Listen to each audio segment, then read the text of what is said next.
Well, how y'all doing? I bet you're all kinds of confused. Saying, wait a minute, what's the title of this? Why is PawPaw in the kitchen? What's this got to do with changing brakes or the wheel cylinder on drum brakes? Well, truth is my lighting is better in the kitchen, and I just wanted to show you a few things. I'm going to point out a few things on the brake cylinder here. Let me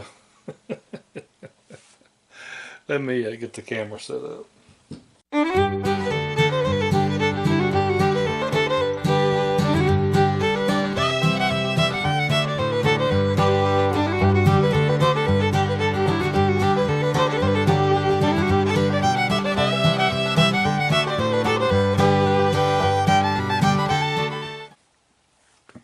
There's not a whole lot you can see out there whenever I'm working on a car.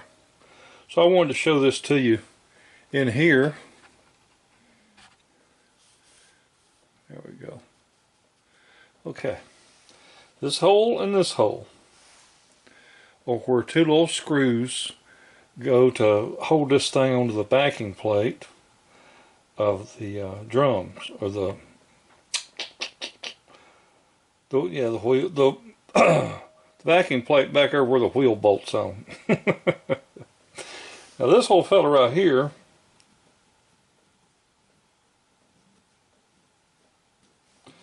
this is called a bleed screw. You see that hole in there? When you have this pointed, when you loosen this a little bit, it allows fluid to flow out of there. Okay. And the line that connects the brake fluid to this old feller goes right there. Now, this is on top. Whenever it's mounted in the car, this right here is on top. And here's the tools you need. You need a, whoa, I have to back up a little bit.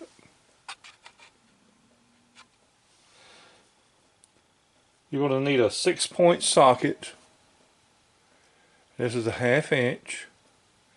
Now, yours may be different, but remember, the title of this one is we're doing a wheel cylinder on a 65 Ford Falcon, and this is what we use. There it is. Folks, I'm trying to look in the viewfinder and line this up where you can see it. Okay, there it is. It's a 6-point socket. And all you're doing is just reaching back there and pulling these two screws out.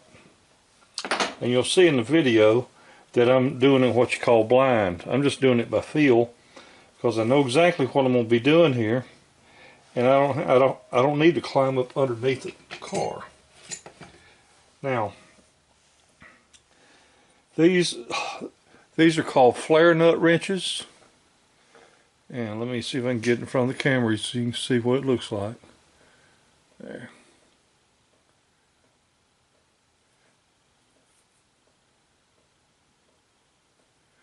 And these are 6-point, and this is 5/16, and that's what fits on that bleeder. Now the reason I want you to use a good 6-point wrench, well, actually these line wrenches, the reason I want you to use them is because once you get it on there, you don't have to worry about rounding the shoulder off, okay?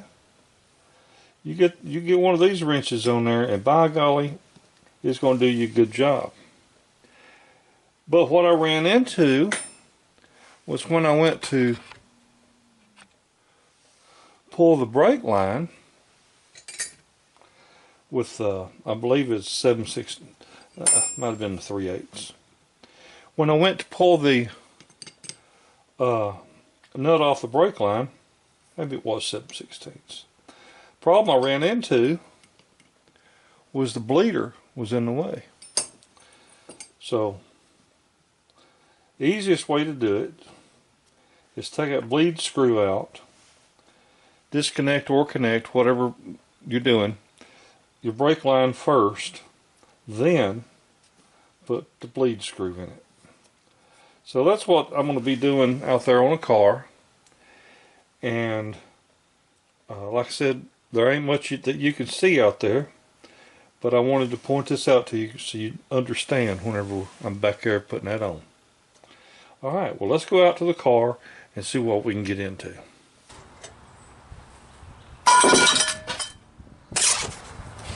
Okay, I've already pulled the little screws out of the back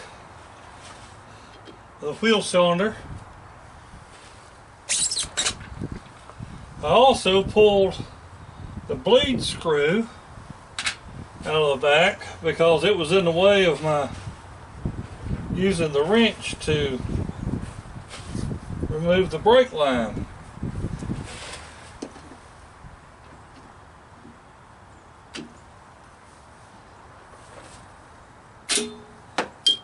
Now, I want to tell you the truth, I ain't never used one of these fancy dandy brake tools before. I've always pinched the heck out of my fingers, cut my hands open, all that from using channel locks and pliers and whatever I can get my hands on. But I'm impressed all the heck with this. That was too easy. This is from the emergency brake. There we go. Let's see if we got enough slop there. Oh yeah, look at there.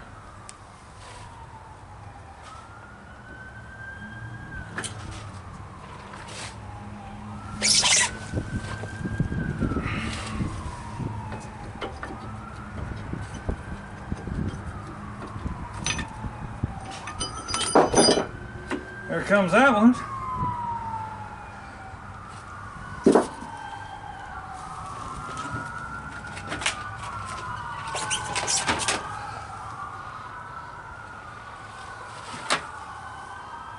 I'm going to take the bleed screw out of the new one.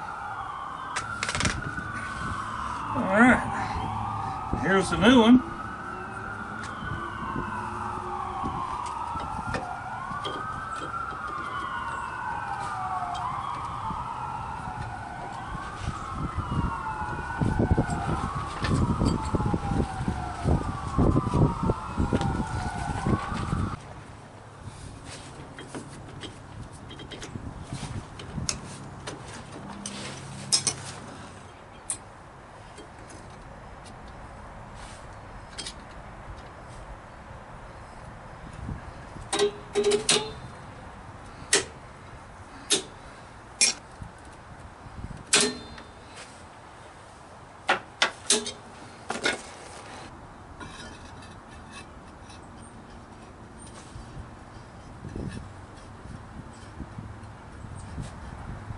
Folks, thank you so much for watching my videos.